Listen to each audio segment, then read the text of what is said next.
Our next guest is an exciting up-and-coming actor. He was in Band of Brothers and The Sixth Sense. Now he is in the lead role in the new NBC show, Boomtown. Things are going very well for Donnie Wahlberg.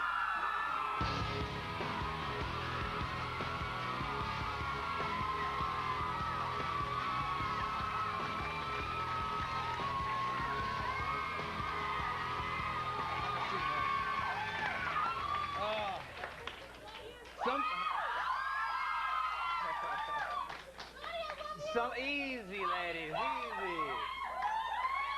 All right. I'm doing all right. Yeah, you are. I'm doing okay. Some things never change. Yeah. I saw you at the Emmys.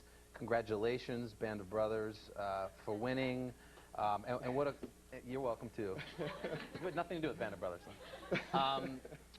But I don't know what your feelings were that night, just seeing...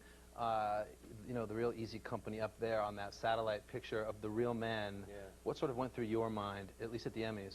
It was just a tremendous feeling of pride, really. The man that I played, Carson Lipton, passed away a few months ago, and right. Him and I became great friends. And so I know how he felt about the project. I know how all the veterans felt, but it was sort of the closing of a chapter right. for us as actors, for all the people involved, and for the veterans themselves. It's sort of like the little star on top of the Christmas tree of their lives, you know. How did the veterans feel about they loved Brothers? it. Yeah, they loved it. I mean, they were just, most of these guys didn't share any of their feelings of what happened in the war with their families or their kids or even their grandkids. I mean, Why they never is told that? anyone. Just they're from a different generation. Well, my grandpa was a Green Beret, and I remember spending a lot of time with him before he passed, you know, wanting to learn more about his time that he spent, and he really was closed off to it. He wasn't that kind of man. It was just almost that his generation, you just didn't speak of it. And I didn't know if it was from trauma or if that was out of just the sort of courtesy of war. I think it is trauma. I think, you know, the people in that generation, the men especially, they're just cut from a different cloth. And I think because it was so traumatic for them, you know, they have such a great sense of pride. You know, anytime you speak to some of these guys, they would just cry on cue. It's just like, well, this happened, and I mean, tears start pouring out of their eyes, and they're very prideful men, you know. It's like opening up an emotional floodgate for them. Exactly. And men from that generation, they don't cry, you know. Right. And Mr. Lipton, who you mentioned, unfortunately is no longer here. How did he help you with that, if he wasn't too willing to talk about those days? Well, he was willing. That's the thing. He became willing. He opened up, you know, his life to me, all of his memories. What kinds of things would you ask him? Well, you know, sometimes it was really frustrating doing Band of Brothers because, you know, we were like real soldiers. I mean, we were grunts. We'd sit in the mud all day with our rifles and, you know, play like kick the packet of cigarettes around. We had nothing to do, I mean, but we all had to be there for the whole 9-month period. So sometimes you'd have a little line and you'd have a lot of time on your hands and you'd start thinking about it like, well, how can I make this really work and really be truthful to him? So I talked to him pretty much every night about whatever little bit I had, and I'd say, you know, what were your feelings about this guy? Do you remember him? And Carwood was really sharp. He remembered everything to the T. I mean, he remembered this guy and that guy and that guy. So he gave me so much that I could use every day. And, you know, there may be a character that nobody liked that Lipton told me, hey, I like that guy. And, you know, I didn't like the way he worked, but I liked him as a man. So I could use that every day, you know. In spending your time with the men of Easy Company, did you notice sort of a common denominator about these men in particular, about their willingness to survive from the early goings all the way through?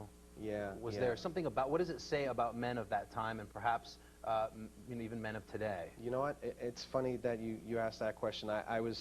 We received an award, the Television Critics Award, a few weeks ago, and I was thinking about, as I was sitting there, they were doing a special little tribute to 9/11, and I thought about the Easy Company guys, and then I thought about all the firefighters and police officers who ran into the towers, and it became really frightening to me, or ironic. Band of Brothers premiered on September 9th last year, 2 days before the tragedies of September 11th, and the men of Easy Company, they stood in a doorway with their gear on, they put on the helmets, they had all their gear, and they asked their body to do an unnatural act, to go out into fire and danger and risk their lives and do something that makes absolutely no sense. And that's exactly what the firefighters did going into those buildings. It's a completely unnatural act to run into a burning building and go up to the flames. You know what I mean? Or jump into combat. Exactly. It was totally... There's a real parallel between those men. Absolute real parallel. And HBO, to their credit, they were so courageous to continue with the airing of the show. You know, most people pull back their movies or pull back their shows if they had any violence or anything. And HBO said, no, this is a totally appropriate time to show this. And it really was.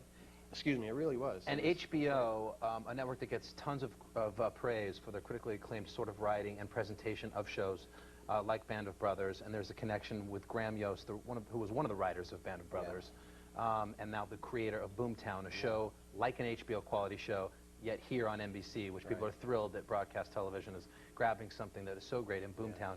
He wrote this role in Boomtown that you play because he was a fan of yours from Band of Brothers, correct? Yeah, absolutely. And I became a fan of his through Did that mean when he wrote Boomtown you automatically got the part, or did you still have to audition or read for it? Or No, I did. Well, they automatically were giving it to me. I mean, he said, Donnie, I want you to play this. You know, I created it for you, and you know, it's yours if you want it. And so I read the script, and I was like, you know, I played hardball a little bit, but I knew inside I was like, I'm doing this, because it was really good. And I guess for those of you who might not know, because Boomtown it's not your average cop show, that's for sure. I don't know, what's your sort of pitch for Boomtown? Boomtown it's an LA-based crime drama, and it's told through the eyes of many people. It's told from the detective's point of view, the uniformed police officers, a DA, a reporter, and an EMT, and sometimes even the victims and perpetrators of the crimes. Right. And it's not only just a crime, it's actually real life. I mean, you and I may sit here and do this chat, and I may even say, wow, Carson was great. I mean, he was just great. And you may say, man, Donnie was terrible. He talks too much, and geez, you know, he's distracted by the girl in the second row. I mean, you know, everyone has their own truth. Right. You know, on the same situation. But you never see it because television and film, seemingly when they're shot and the way we watch it at home, is linear. What is interesting about Boomtown, and we don't see anything like this, and this is what I thought when I saw it, was it starts with an initial point, a crime, whatever it might be, and it allows the film or the scene to be looked at, like you're explaining, almost in a web, and not in a line. And you go back, but you're not going back in flashback, you're going back for a new sort of realization. Exactly, exactly. There's for anyone who didn't see the first episode, there's a really powerful moment that is made more powerful by this style of storytelling. When an EMT asks, how's my wife doing? And nobody knows what that means. And I say, oh, she's doing great. She had a little accident when she broke her glass and cut her wrist by mistake. Then I go home, my character goes home, and we find out that my wife actually tried to kill herself. And then it replays the scene from the EMT's point of view, and she says again, how's your wife doing? And I say, oh yeah, she had an accident, but now the audience knows. Right, that you didn't know. Exactly, and the EMT knew all along too, because she was at the house helping my wife when she tried to kill herself. I want to show everybody a clip of you in action. Here's a scene of Donnie Wahlberg in Boomtown right here on NBC. I gotta go. Oh, don't even think about it. I gotta get you to the hospital and check you out first. You check me out. I'm fine. Detective, you know the drill. Okay. Name's Carl Tuback. Multiple arrests as a gun for hire. Colson helped him beat a murder rap back in '92. Yeah. Hitman. You're right. We gotta talk to Brother Jake. No. The only place you're going is to the hospital. No, I gotta go. Just give me 5 minutes, okay? I want this one. There you go. That is from Boomtown.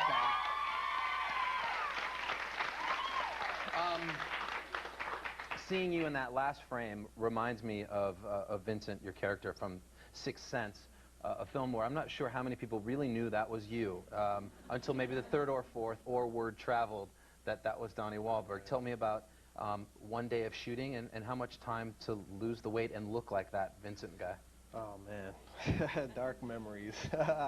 We did a table read, I think, 5 weeks before I was scheduled to shoot, and I remember we did a little rehearsal with Knight and Bruce and Olivia Williams, who was also in the scene, and I said, hey, you know, Knight, I think I'd like to, I actually told Bruce, I said, Bruce, I want to be naked in the scene, you know, do you think that would fly? He said, yeah, that's a good idea, man, tell Knight. And so I told Knight, and he said, yeah, okay, that's good. So I said, well, I'm going to go lose a little weight so I can look more appropriate for the part. I mean, I don't know why he gave me the part in the first place. Night Shyamalan is a genius. I just went to tell him how much I liked the script, Right. And the part was actually written for a 12-year-old boy, I think. And he looked at me and said, "Would you be interested in playing that part?" And I said, "Yeah." I mean, I was like 180 pounds. I had been working out. I was totally inappropriate for the role, but he gave it to me. So I told him I was going to lose some weight, and I started, you know, the next day losing weight. How long did it take? Well, over a 5-week period, I think I lost 39 pounds. And for how long of shooting in that scene, which is pretty quick if you watch the movie? We shot for the day, whole day, maybe? yeah, for the whole day. And it was just, I didn't plan on losing 39 pounds. I just wanted to lose a little bit of weight and just go through a transformation and become closer to this character, you know. My life had been a little cushy for the last few years up until this role, and to go through and to play someone who suffered for their whole life, because my character saw ghosts the same way that the little boy did in the film. So to play someone who'd suffered so much, I had to suffer a little bit. In 5 weeks, you know, I figured that was a fair amount of suffering. But and I don't know if you did it intentionally, but what a statement to make to Hollywood, to whoever it might be, or maybe even to yourself, that Donnie Wahlberg, more than a performer, this kid can act. Right. And a sacrifice like that, at that time with The Sixth Sense, did you do that on purpose? No, I just did it because I didn't want to mess up the movie. I just said, I have to be great. I have to do the best I can because this material is so great. And I knew that Haley Joel Osment was great and Bruce Willis is phenomenal, and I knew the class of people I was working with, and I said, I can't not deliver, and I had to do everything I could. And so when I lost 15 pounds after 2 weeks, I said, well, I can't stop now. I got to keep going because then I won't feel this pain anymore. But I think it showed your devotion, your seriousness to the craft of acting, beyond being those cushy times. Yeah. You know, we had Joey Fatone of NSYNC on the show recently, and he, please don't applaud for him now. No, I'm kidding. I'm kidding. He did make mention, and this is the tough thing for people in those situations, is what sort of path to take. And I applaud you for yours, learning your craft and being attached to such wonderful pieces of work. And in fact, Joey did mention for Life After Him and NSYNC that you were the type of model that he would like to follow.